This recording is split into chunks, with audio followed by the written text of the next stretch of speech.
Bismillahirrahmanirrahim. Assalamualaikum warahmatullahi wabarakatuh. Hai, selamat datang di podcast Karsa Juang bersama saya Supinur Rahmudi sebagai podcast terbaru di episode podcast kali ini. Halo, salam kenal semuanya. Oke, sebelumnya gimana nih kabar dari teman-teman pendengar podcast kali ini? Lagi senang kah? Atau lagi sedih nih? Atau lagi capek nih gara-gara ngikutin organisasi banyak banget? Yang pastinya kita harus semangat ya, apalagi kita sudah memasuki awal-awal perkuliahan. Oke, ngomong-ngomong bahas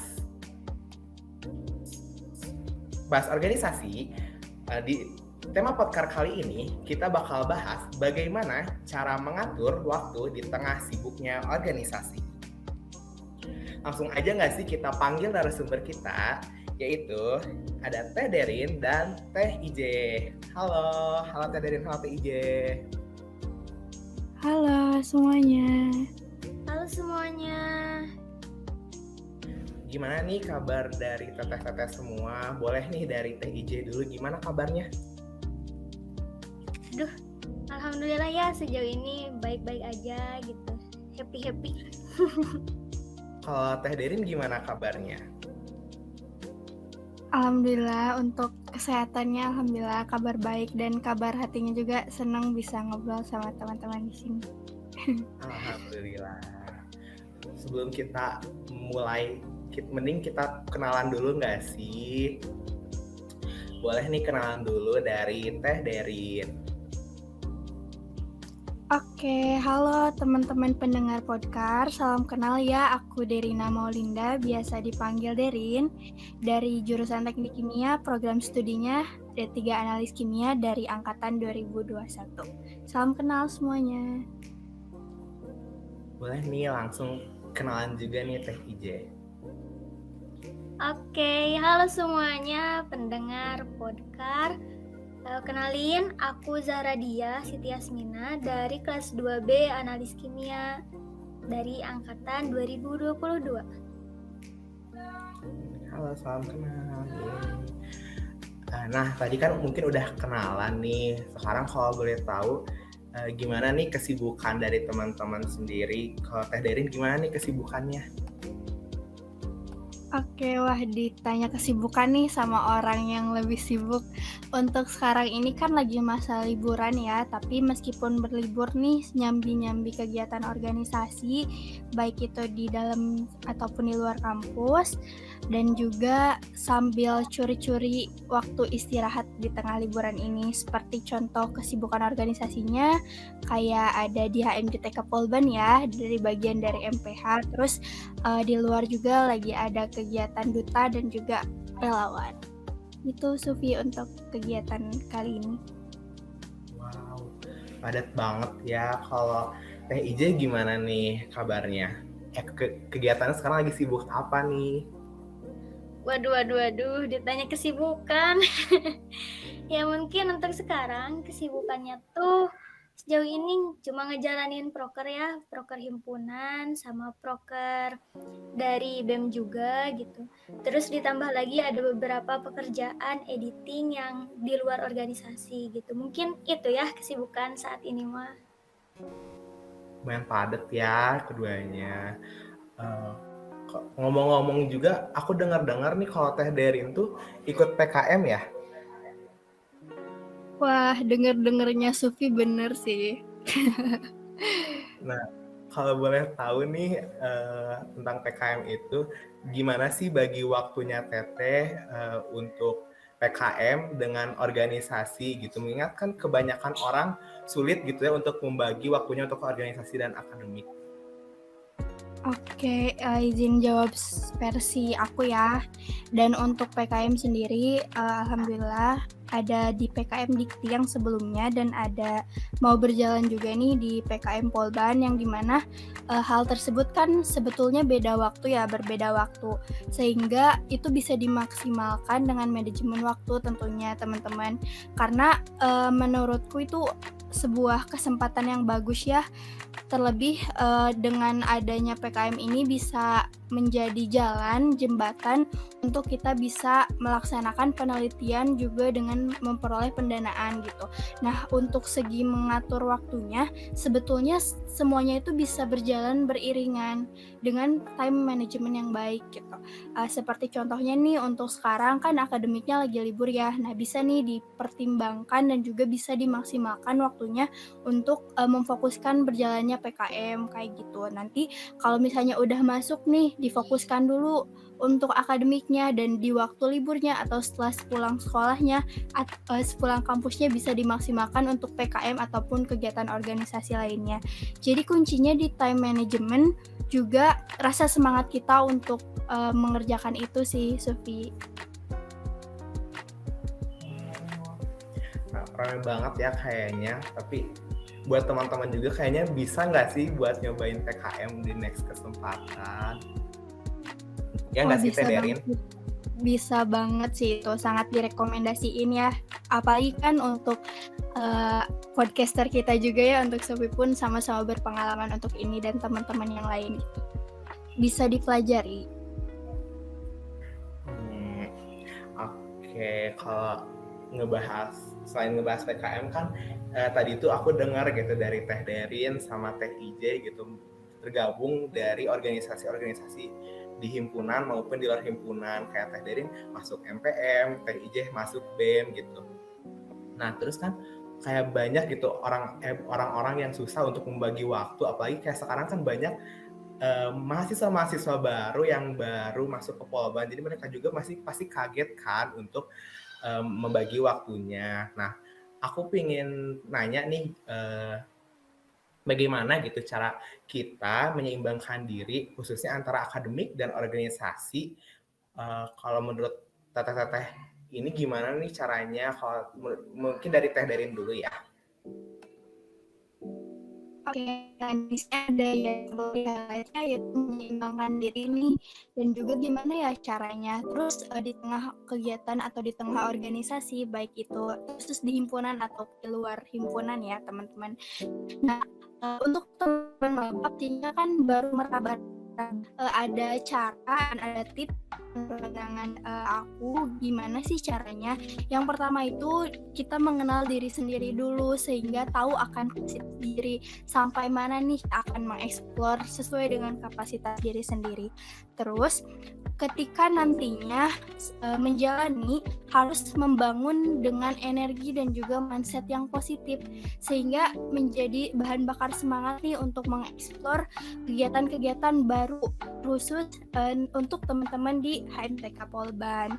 Terus ketika kesibukan tidak terlalu banyak mengeluh. Karena apa? Karena dengan banyaknya mengeluh akan terasa lebih berat dan akan terselesaikan lebih lama. Terus mana lagi ya caranya? Nah, terkhusus menyeimbangkan diri kepada akademik, kita contohkan nih teman-teman, saat kita kelas, kita cukup fokus aja di kelas tanpa kegiatan di luar, sehingga nantinya ketika menjalani suatu kegiatan harus fokus pada satu hal seperti yang dicontohkan tadi. Bukan tidak boleh multitasking teman-teman, kita harus tahu waktu, prioritas, dan kapasitas diri sendiri. Dan yang tadi disampaikan, time adalah kunci teman-teman, dan jangan lupa istirahat, me time.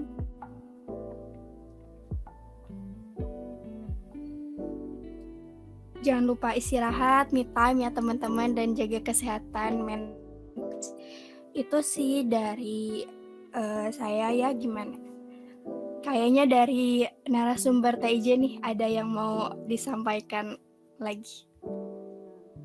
Ya, nih boleh nih TIJ gimana nih cara membagi waktunya? Kalau TIJ gimana?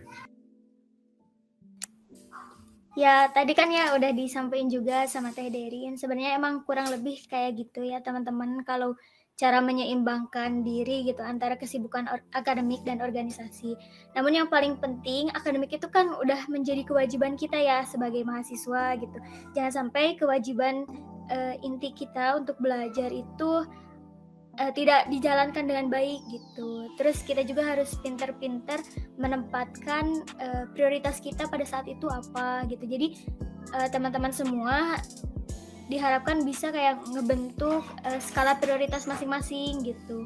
Kayak misalkan dilihat dari skala urgent sama deadline-nya gitu. Kalau misalkan lebih urgent dan lebih mepet deadline-nya, maka itu lebih diutamakan gitu. Mungkin jadi titik di poin intinya tuh manajemen waktunya, betul tadi kata Teh Derin gitu. Dan jangan sampai kita tuh ngejalanin hal yang di luar kapasitas kita gitu. Karena kalau misalkan kita ngejalanin aktivitas di luar kapasitas diri kita gitu, pasti keteteran kitanya juga.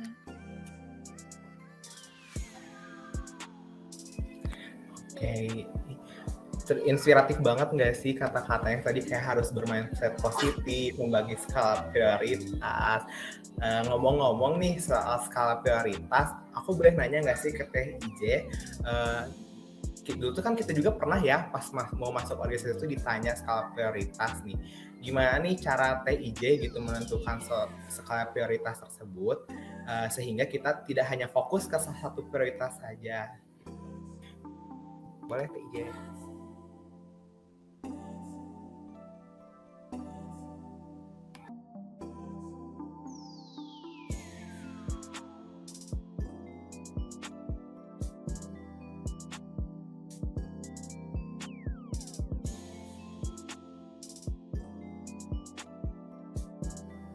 Boleh Teh IJ?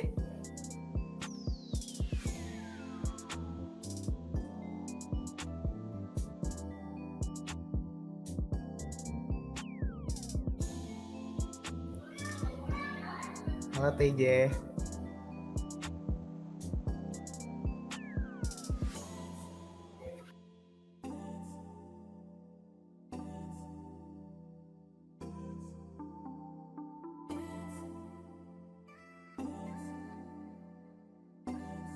Aduh, maaf ya guys. Barusan ada kendala dulu jaringannya. Jadi Oke, kita ulang aja harus kali keluar ya. dulu kosan. Iya boleh, bentar.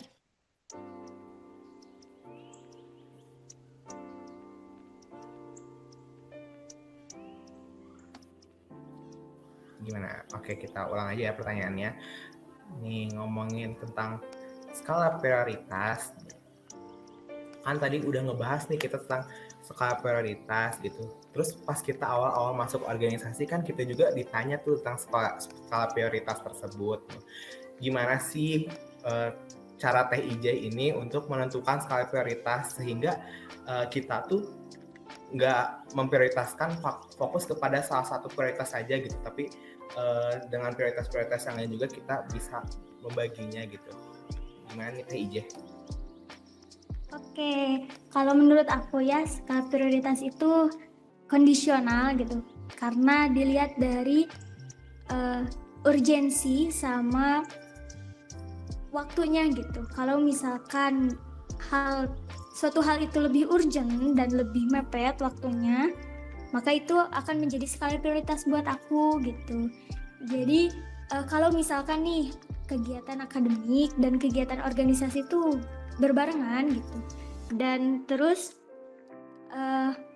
kita lihat gitu yang lebih penting itu yang mana gitu, dan waktunya yang lebih mepet ke deadline itu yang mana, maka hal itu yang akan menjadi prioritas buat aku gitu. Tapi bukan berarti hal lain akan diabaikan gitu, tetap dijalankan dengan sebaik mungkin gitu. Cuman emang dikerjakannya lebih dulu yang urgent dan yang mepet waktunya. Mungkin itu dari aku. Terus aku mau nyinggung juga nih, tadi kan Teh Derin udah bilang gitu tentang kayak harus mindset positif kayak gitu ya. Aku mau tahu nih apa sih yang memotivasi Teteh gitu bisa melangkah gitu sejauh ini sampai bisa aktif gitu di himpunan di luar, di himpunan di pusat gitu dan di himpunan di luar Polban gitu. Emang motivasi dari Teteh itu gimana sih? Wah, keren banget nih singgungannya. Izin jawab ya, untuk motivasi sendiri terkhusus jadi kunci manifesting pertama untuk menentukan sebuah mimpi gitu juga. Terus motivasi juga berasal dari orang tua dan juga berasal dari lingkungan. Untuk diri sendiri selalu merencanakan dan selalu memiliki mindset bahwa untuk saya bisa bermanfaat ke orang lain, tentunya harus bisa memberdayakan diri sendiri terlebih dahulu. Gitu sih, itu Sufi yang jadi motivasi untuk mencoba hal-hal baru dan tentunya dengan tujuan untuk bisa bermanfaat buat orang lain. Berarti balik lagi ya ke tujuan kita juga di awal ya. Iya, betul banget. Kalau ngomongin tentang tujuan nih, kita juga kan kadang ngerasa gitu ya kalau di tengah-tengah kesibukan tuh kayak harus kuliah, harus organisasi, harus ini, kita kadang ngerasa jenuh juga nggak sih? Terus kayak aku nih mau nanya nih, gimana sih cara kita untuk mengembalikan semangat kita dari rasa jenuh gitu? Boleh nih dari Teh Ijeh terlebih dahulu. Oke, kalau buat aku pribadi ya, emang jenuh tuh sering banget ngerasa jenuh sama kegiatan organisasi, jenuh sama kegiatan akademik. Tapi itu tuh bukan berarti menjadi alasan kita untuk berhenti gitu. Kalau aku sendiri gitu untuk menghilangkan jenuh tuh kadang refreshing gitu, jadi main kemana, terus kadang juga kayak bikin kegiatan yang emang benar-benar have fun gitu. Kita bisa menikmati waktu untuk diri sendiri gitu. Terus ingat lagi gitu ke tujuan kita gabung organisasi itu apa gitu. Kalau kita jenuhnya di organisasi ya, jadi kita harus ingat lagi gitu tujuan kita masuk ke organisasi itu apa. Terus motivasi kita masuk organisasi itu seperti apa, biar sekiranya kita jenuh juga kita nggak berhenti gitu untuk ngejalanin kegiatannya gitu.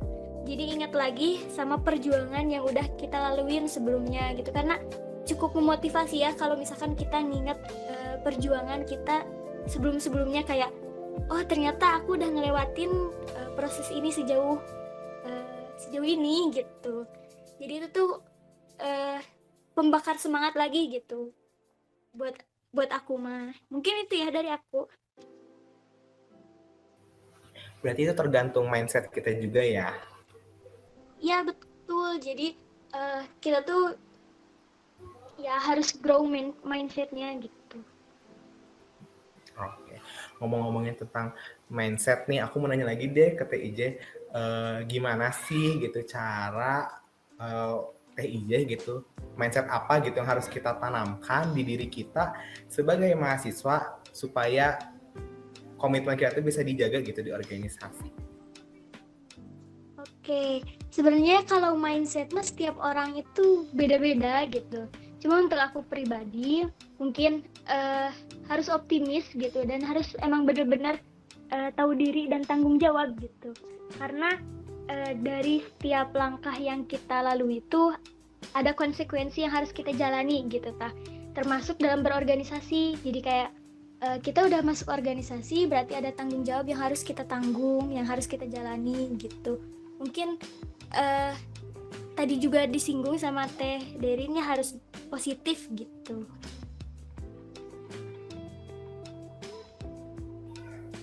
Oke, ngomong-ngomong, oke, berarti kita harus bertanggung jawab juga ya, harus semangat juga. Oke, kembali lagi nih, sekarang aku juga mau nanya nih ke Teh Derin. Kalau Teh Derin gimana nih cara ngatasin rasa jenuh di keseharian dan di organisasi supaya tetap semangat? Oke, nah gimana ya cara ngatasin jenuh, burnout gitu. Dan itu hal yang wajar tapi bukan berarti harus selalu diwajarkan ya untuk pandangan dari aku sendiri, teman-teman. Nah, untuk upaya kuratifnya nih, untuk cara mengatasinya kayak gimana ya? Tentunya istirahat. Istirahat yang cukup tapi tidak berlebihan gitu. Dengan konfirmasi juga tentunya. Nah, dengan istirahat ini konfirmasi nih ke memang orang-orang yang bersangkutan yang tentunya kan tadi disampaikan sama Teh Ija juga ya kalau kita itu punya tanggung jawab yang memang itu sebagai bentuk yang harus kita laksanakan juga gitu. Kita konfirmasikan, kemudian teman-teman kasih waktu untuk me time juga. agar apa? Agar terjaga nih kesehatan mentalnya, fisiknya. Jadi bisa dengan hobi-hobi yang disukai gitu. Dengan hal itu, maka teman-teman bisa maksimalkan ketika jenuh, bisa ada waktu luang digunakan untuk istirahat dan dimaksimalkan. Nah, terus kalau misal upaya preventifnya gimana ya cara biar sebelumnya nih biar kita mencegah adanya kejenuhan ini. Nah, teman-teman kalau dari aku sendiri ya teman-teman, untuk organisasi ini terusus semisal di himpunan, jadikan sebagai penunjang visi. Nah, taruh pada misi yang emang jelas dengan indikator pribadi yang pengen dicapai gitu. Jadi nantinya saat teman-teman merasa jenuh, kita tahu titik di mana yang harus kita benahi dan apa nih yang harus kita laksanakan dan kita selesaikan gitu. Dan juga ada nih tipsnya gitu, caranya manifesting mimpi namanya. Seperti contohnya nih, bikin checklist goals yang emang teman-teman pengen capai. Bukan hanya harus mimpi-mimpi yang besar ya teman-teman, tapi misal nih mimpi-mimpi yang terlihat kecil dan dalam bentuk misal apakah itu dalam organisasi tadi atau misal akademik. Nah, nantinya teman-teman misal tempelkan tulisan itu ke tempat yang emang mudah dijangkau. Terus secara konsisten baca goals itu. Nah, nantinya saat teman-teman merasa jenuh, teman-teman masih tahu apa yang harus dicapai setelah nantinya kita kembali istirahat, dan itu juga bisa jadi semangat ya untuk kita bisa bangkit lagi dari kejenuhan tadi. Karena istirahat itu harus cukup tapi nggak berlebihan. Gitu sih kalau dari nih ya, Sufi. Aduh, kayaknya Teh Deni itu orangnya kayak mengoptimalkan potensi diri banget ya. Ngomong-ngomong nih, aku juga mau nanya nih, gimana sih cara Teteh itu untuk mengoptimalkan potensi diri itu saat sudah bergabung di organisasi, khususnya di kampus gitu, di himpunan dan pusat. Kalau Teteh gimana cara mengoptimalkannya? Nah, ini bener sih poin yang penting di-highlight ya, karena kita bukan hanya sekedar masuk gitu, tapi apa yang harus kita capai di organisasi itu. Nah, saat teman-teman ikuti, maka teman-teman tentukan visinya apa gitu. Kalau dari aku sendiri ya teman-teman. Nah, jadi setelah tahu visinya, maka perlahan setiap ada kesempatan, maka dimaksimalkan. Contohnya deh, untuk melatih public speaking semisal ya, tujuan kita saat masuk. Nah, setiap ada diskusi dimaksimalkan untuk kita memaksimalkan public speaking itu. Setiap ada forum kita maksimalkan. Kemudian untuk membangun personal branding, misal tujuan awalnya. Dengan tahu tujuan awal, nanti akan tahu nih cara-caranya apa. Dan ketika di organisasi itu, ada sebuah kesempatan lagi yang bisa menjadi poin plus personal branding, maaf. Nah, jadi nantinya teman-teman akan memaksimalkan secara otomatis gitu. Jadi untuk caranya, tentukan visinya, nanti akan terstruktur caranya seperti apa. Jadi setiap ada kesempatan, pokoknya harus dimaksimalkan. Itu sih, Sofi. Ya, tuh teman-teman ya, jangan lupa kita harus bisa memaksimalkan potensi diri. Terus kata Peggy juga kayak harus tahu nih skala prioritas kayak gimana nih. BTW nih, kan kita tuh pasti di organisasi itu udah pasti bakal punya skala prioritas, memaksimalkan potensi diri dan yang lain gitu kan. Tapi kayak kita tuh kadang ngerasa capek nggak sih? Kalau capek tuh kan kadang suka gampang berubah nih moodnya. Aku mau nanya nih buat ke teteh-teteh semua nih, untuk gimana gitu cara kita untuk menjaga mood kita di tengah kesibukan ini gitu. Boleh nih dari Teh Ijeh dulu.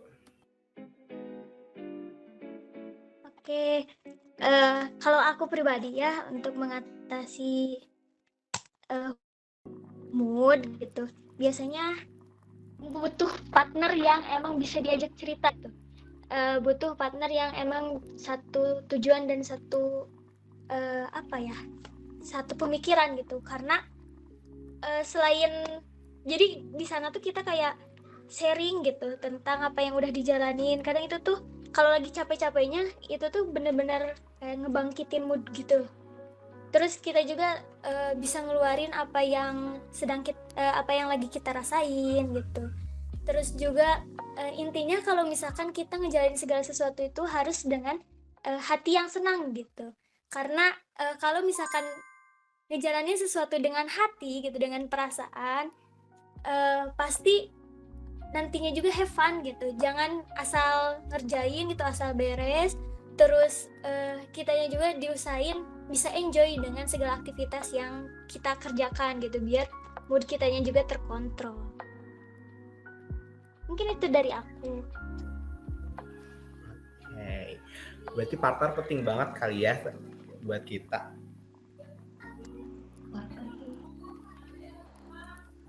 Oke. Kalau aku mau nanya nih, kalau ke Teh Derin gimana nih Teh Derin untuk ngejaga mood?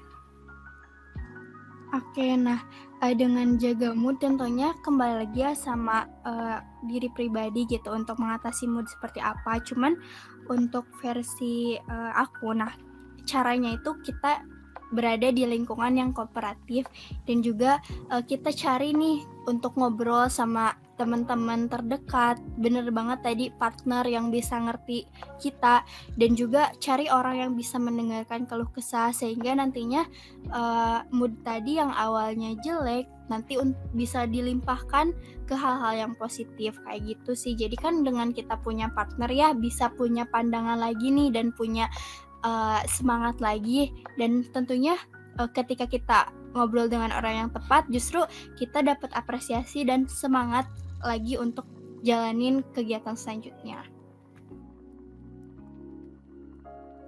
Mantap banget nih. Bener ya teman-teman, jangan lupa ya kalian kalau ikut organisasi jangan asal ikut aja, jangan lupa untuk mencari partner dan yang lain-lain. Aduh, udah nggak kerasa ya kita udah di penghujung gini, di penghujung podcast nih. Aku mau minta nih dari Teh Ije sama Teh Dery nih kata-kata penyemangat gini buat teman-teman pendengar, buat aku juga nih yang sibuk banget kayaknya organisasi, dan buat teman-teman pendengar setiap podcast juga yang sebentar lagi juga pasti bakal menghadapi gempuran organisasi, akademik, dan segalanya gitu. Boleh nih dari Teh Ije dulu kata-kata penyemangatnya dong, boleh. Oke, kalau dari aku ya mungkin untuk teman-teman semua gitu.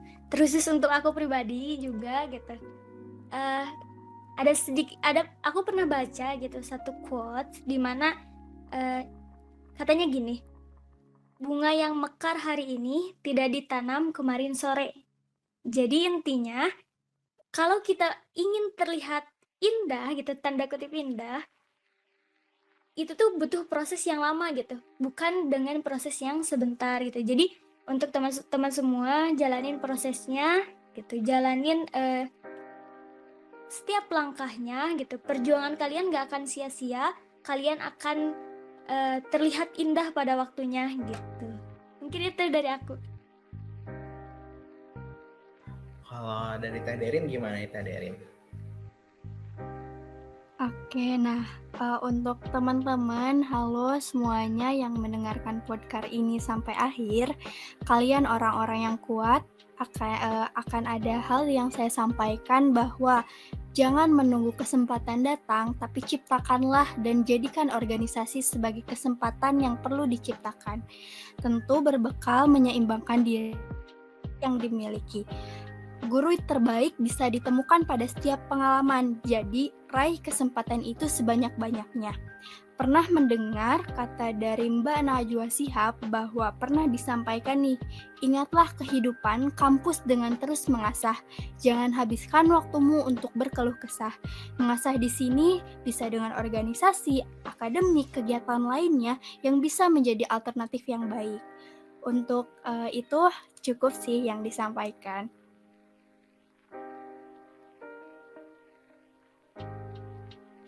Waduh, keren banget nih. Aduh, jadi semangat lagi nih aku menjalani organisasi nih. Tapi aku juga pernah dengar sih waktu itu kayak masih membekas di hati aku gitu. Ada sebuah kata-kata gitu dari kakak aku, gimana kayak katanya kalau kamu punya 1000 alasan untuk berhenti, cari satu alasan untuk bertahan gitu, supaya kamu bisa bertahan di organisasi walaupun selelah itu gitu. Aduh, terakhir banget ya. Oke teman-teman, alhamdulillah ya kita udah berada di akhir penghujung acara podcast kali ini.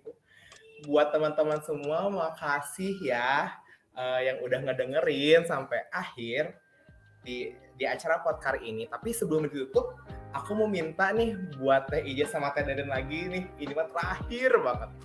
Satu kata buat HMJTK dan satu kata buat podcast. Boleh dari Teh Ije dulu. Mungkin dari aku ya, satu kata untuk HMJTK, luar biasa. Satu kata untuk podcast, memuaskan. Mungkin itu ya dari aku. Dari Teh Deden gimana nih? Satu kata untuk HMJTK dan podcast, bangga. Cukup. Oke. Terima kasih ya Teh Derin dan Teh Ije yang udah mau menyempatkan hadir di acara podcast kali ini.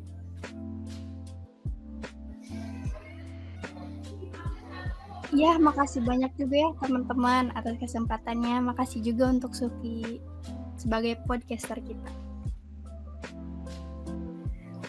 Ya, aku juga mau bilang makasih ya untuk semuanya, untuk Sufi gitu, untuk para pendengar juga. Oke, teman-teman podcast semua, sekarang kita udah beres nih acara podcastnya. Jangan lupa ya dengerin episode podcast di sebelumnya dan dengerin episode podcast selanjutnya. Jangan lupa like, komen, dan subscribe. Dadah semua, assalamualaikum. Sampai jumpa di next podcast. Bye.